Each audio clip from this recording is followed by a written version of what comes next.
It is, eh? Yeah, I'm just as good as a pilot. And then you can't talk to the pilot. Alrighty, good morning everyone for Morning Minutes with myself. That was a weak start. Let's do that again. Morning Minutes with myself, Michael Burgio, Mark Novak, and our special developer guest, David Allen, here to talk about this morning the basics, the 1, 2, 3. If you want to get into the development business we're going to take you from the journey of you see a property on realestate.com, real commercial, or it's been introduced. What are the basic first couple steps you should be doing to see if it is a development site and it's worthwhile? Gents, good morning. Good morning, Michael. Good morning, Mr. Burgio. All righty, so David, do you want to just sort of maybe just start at the back about who you are? I know you've been on the show a couple times, but for anyone just tuning in, just to sort of qualify yourself with what you've done in the past with developments and what you do. Sure. Over the last 20 years on the Northern Beaches, we've put together a number of apartment projects and a number of semi-detached house developments where we look to split an existing house site and deliver 2 new homes on it. And that's what we're going to talk about today with you. Beautiful. Because I think a lot of people, it's almost like training, you know, those like training or financial help people where they say or do all this stuff and they've never actually done it themselves. So it's let people know out there watching that you've done it. You're on the front lines, the grounds, you're dealing with councils, you're qualifying sites all the time. So I'll bring up a sheet that we've done, but do you want to talk us through it and I'll bring it up in a sec?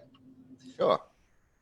So the example that we're going to go through today is a real live property, but we'll just keep the information nice and simple. Yep. And what the situation was there's a property that was available for purchase or was introduced to us to consider. And so the first thing that we do is have a look at the property itself.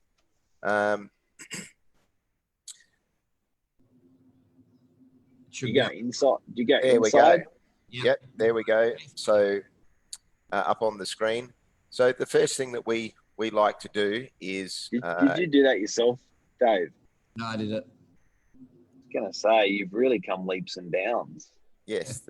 Yes. First the headphones, now this. Yes, technical drawing skills. And so the first thing that we would often do is there's a public domain site called Six Maps, and we can put the link to that at the end of the program on that. And what that will do is allow you to map the area and the frontage of the site. And why is that important? Because if we were looking at this site to potentially put 2 homes on it,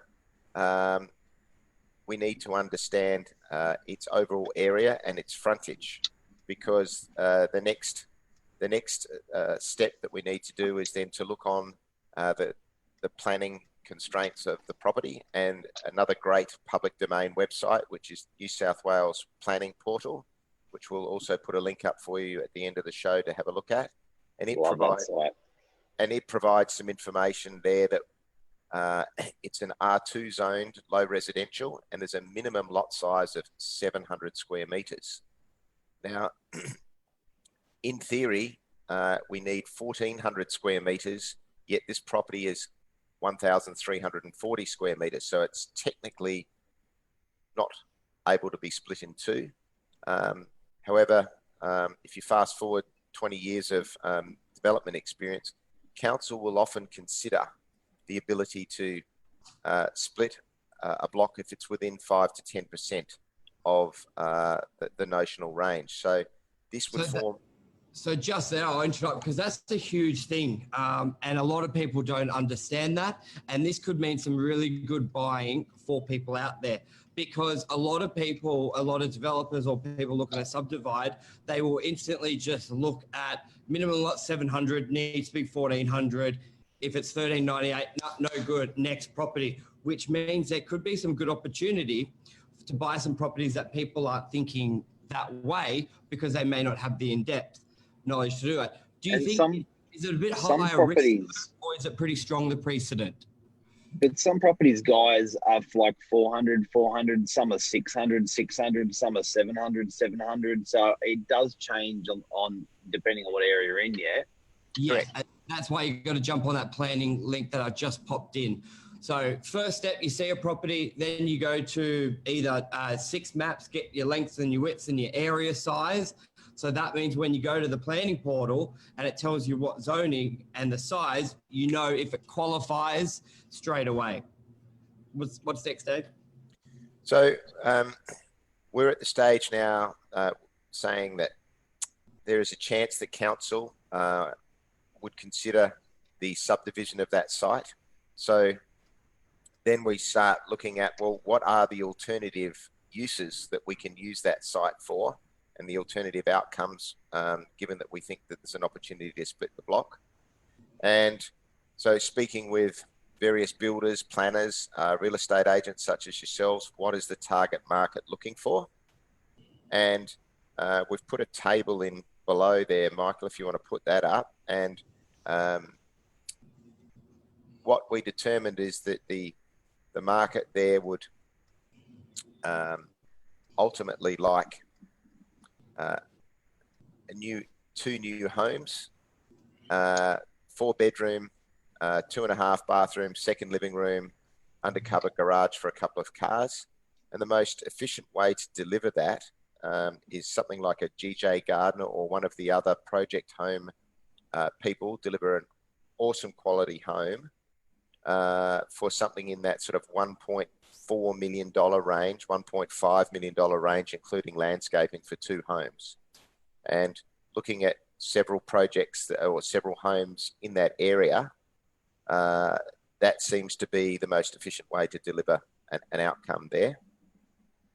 But just take it back a step. So your R2 subdivision. So within that, because R2 is quite common, Northern Beaches, so that applies to a lot of properties.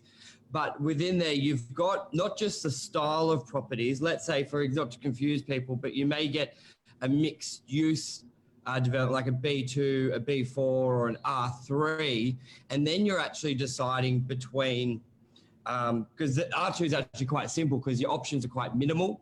Obviously, you got a lot of designs within, but it's really subdivision. But with R3, you've got to decide you could do a subdivision, or you may do a medium density unit block. You may do a boarding house. You may do a more showroom development. So you've actually got that step on different zonings as well, just to fill in the gap for people. And then when you've decided what style of product, then you go within the style of the style, which is what we're going through now. Yes, thank you. And so the point I was trying to make and didn't do it as well as you made it, Michael, was start with the outcome and work backwards. And, you know, the ultimate outcome is 2 homes. What is the most efficient way to deliver those 2 homes, but yet provide the quality and the features that the market wants? Because agents like you can only get the best price if you give the customers or the purchasers what they need. Yes. And the most efficient way around the block to achieve that, we thought, was a good quality project home on the budgets that we spoke about. So then we worked back another level of, you need to get a subdivision for the land in order to put the 2 homes on it. And if you were going to put the development application in for the subdivision, you put it in together with the homes. So taking a step back to looking at point B, what is the value of the outcome if you just had the development approval and didn't go and develop the homes? Because we want to look at all stages there and what the value, the cost, and the time and the risk is for each step. And funding's so hard as well on top of it to build houses or to do any of this. So you got to consider that in this move. Hey. Because I think a lot of people think... Well, David, you don't, because you're like a multi-gazillionaire, but most people have to. Yes. But I think a big point to let people know, David, is you don't have to be the builder who's going to do it to do the DA. I think a lot of people feel, well, I'm not a developer. I can't build it. I won't build it. So what's the point? But a part of this is to stress you can get significant upshot by doing the DA, and you don't have to be a builder of 30 years to do that, do you, David? That No. Your mum and dad can do this to hopefully achieve a higher price on the sale property and not have any intention of picking up a shovel or paying a builder. Well, you don't have to activate the DA even to create the subdivision. No, correct. So I think that the real key point on this property is you can sell it as it is. Let's just run through the alternatives. If you can get 1 to 1.3 for it now, if it was your property or to buy it, you don't have to do anything other than get Novak, 6-week campaign and auction. Yep. But if you were to go and get the DA and it's at a cost of about $75,000, takes 6 to 12 months, and we need to test with council to get that 2-lot subdivision. And given that it's within that 5 to 10% range, there's a good chance of success. But if we look at the relative uplift in value from 1.1 to 1.3 to 2 to 2.4 for an investment of $75,000, and you don't need to go and build the homes as Mark was saying, that's to me the sweet spot of where the money is to be captured. Whether somebody wants to go and build the homes or not, that's a different story. Yeah. And before we wrap it up, I just wanted to ask Dave, because it's been interesting. I've seen 18 Government Road in Narrowena. These guys only had 1,050 meters squared, and the council required 1,200 meters squared plus access handles, maybe 1,300. But their adjoining properties had already been chopped, so council took a pretty big consideration even beyond the 10% rule. Interesting. There are a number of, and this is really a question for a planner, but there's a number of aspects in planning that allow, if there is precedents that have occurred in the local precinct where council have approved subdivisions where there may not have been the required amount of area, that subsequent applications can follow in terms of precedent. So I'm not aware of the details of that, but it's suggesting that may be the case. Yeah, and that's what you said at the beginning. So just a big takeaway, and the point of today's show, and thanks for coming on, David, is to give people out there the basic concept of a starting point and where an end point can be. I think a lot of people love the idea of doing a DA and doing a development, but they don't really know where a start and stop. It's like someone doing a home renovation and they start at the bathroom, then they end up doing everything, and they don't know the clear lines when to stop. So I hope today's show is really giving people the guidance of, you see a property, I've put the link for the 2 websites there, your 6 maps, your New South Wales planning portal, to see if it's got legs. And a big thing that you said today, David, is don't just, if it says minimum 700 and you got a 1,390 square meter block, don't just rule it out straight away. As I think a good thing to do is see if there is precedent in the area, because technically if it says minimum 700 and you're under, then I'm assuming some councils would be pretty good at, yep, close enough, we're happy to allow it, and some may have a pretty hard opinion of, no, it doesn't qualify. So what Mark said, with one in especially Northern Beaches, there are a couple with precedent. So that would probably be a big step as well. And then they all have a curl to them, don't they? There's never like the shoe in perfect development. There's always something curly on them. And that's where it's pretty important to get some good advice from a town planner, someone like David, to consult. Like what you said, realistically, if you're spending 75 grand on a DA and get a potential uplift of, in our example here, of $1 million, investing in 5 or 10 grand just for that second opinion of a consultant, or for the consultant to run the process. Like, you could either do 2 options, either get them to review it. What else? Anything else we need to add on to this, David, that you really want to get across? Sure. Look, and for somebody like an existing owner, the ability to create a new home because it is their principal place of residence might be really beneficial to them. And whilst the margin in our example to create additional profit from building the homes may not seem as exponential as gaining the subdivision, it might be a really good way to get a new home and sell the other home off on a very tax effective basis.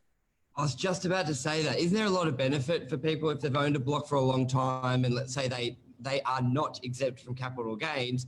There's a good way, instead of selling your home, buying one that you want, if you build and then you retain it and only sell one, there's some good structures that you can do that, isn't it? Correct. And obviously people should speak to their own accountant, but yes, there are very good structures that they can use to make it tax exempt or tax effective and gain a benefit that's not available to a developer who would be paying tax. Yep. Because I've seen people they can sell the 2 blocks of land for more if they proceed with the subdivision that they've got, but it's worth selling it as one block, which has already been approved, but not subdivided because they don't have any tax because they lived there. Something to talk with your accountant by, but it sounds pretty weird, doesn't it, when you say, oh, it's worth selling it for less because it's better for tax reasons. But we've had that on a few deals, Mark, with the subdivisions where owners are themselves in a tricky position because they haven't structured it correctly at the beginning. And that's where you've really got to have that forward thinking. Like we've had a couple where they just got to not worth selling because they just didn't structure it right. So as much as it's important to have a consultant like David, have your town planner, have this, you also need to have your accountant and your structure correct. Otherwise, the $500,000 upshot, bye-bye, going to the government. Like, yep. I think that's a big thing. And I think, David, isn't it like having correct structures is probably it's a silent, you don't hear it being spoken much, but behind closed doors, any developer is very conscious of how it's structured, not necessarily the GR of the site. It's like, let's make sure it's structured correctly. Yeah, agree. All of those things need to be considered at the very start, because once you set your structure at the start of a project, you can't change it as you go through, and your tax implications are set. Yeah, unbelievable. Hey, David, you know how you're like a really successful developer? Is that a $20 million money behind you, Picasso, maybe? No, it's not. It's actually one of Australia's most collected artists, and he's passed away now, Mr. Robert Juniper from Western Australia. And one of his best mates who's still alive is Mr. John Olsen, who's still alive and in his 80s in New South Wales. What type? Is it water paint? Oil. Oil. Okay. Nice. You guys are so cultured. All right. So I think we've got to thank you so much for your time. Before we sign off, Michael, are you doing news on Saturday? No. So to the audience out there, I'll be off for probably 4 weeks. I've got to have a double fusion spine surgery from a pre-existing neck injury. So I'll be going in for hopefully my 6th and last surgery, but I'll be out for 4 weeks. So be kind on Mark. He doesn't have the backbone of myself and presentation. Not backbone, that's the wrong wording. He doesn't have it. Look, I am a bit nervous, I've got to admit. You do, if for anyone that doesn't know, Michael's flying the plane at Novak, and the setup this morning we had stuff ups with, but the setup is complicated because there's literally, we could probably count almost 100 things you have to do before you go live, like in an aeroplane. So you do an amazing job, buddy, and thank you. Thank you. So, thanks, Danny. Thank you, Mick, Stephanie, or Anmar for joining, Luke. And I look forward when I'm back to do some more with David as well. I love our little development ones. I still want to do the myths about developments, David, the common things people say, like, I've got 10 homes together, I want to do a big unit block. Like, I still want to do the myths. Yeah, we'll do that. And we'll also do financing. So even though this is a little puppy development, it's still reasonably complicated to finance if you're building houses. That's another session, Dave, we can do with everyone. Sure, be great. And I would like, and I think a lot of, and one of sort of, there's, and I think one, we need to highlight the risks. Like I know Roger Street was a big one, 12 Roger Street, which you're aware, David. I think we also need to highlight where if you are going to outsource a builder, some steps you need to make sure everything's okay, some structures you need to personally have in place if something goes wrong, because I think that was an unfortunate example of basically a third party blew up the site and the developer went in liquidation due to a third party. And I think as much as we talk about the good stuff, I think we really need to highlight shit going wrong. That'll be a great session. Perfect. Thank you, everyone. Michael, good luck at the surgery. David, we'll do another session solo, you and I, and we'll speak soon. Thanks, guys. Thank you. Cheers. Bye. Everyone, bye.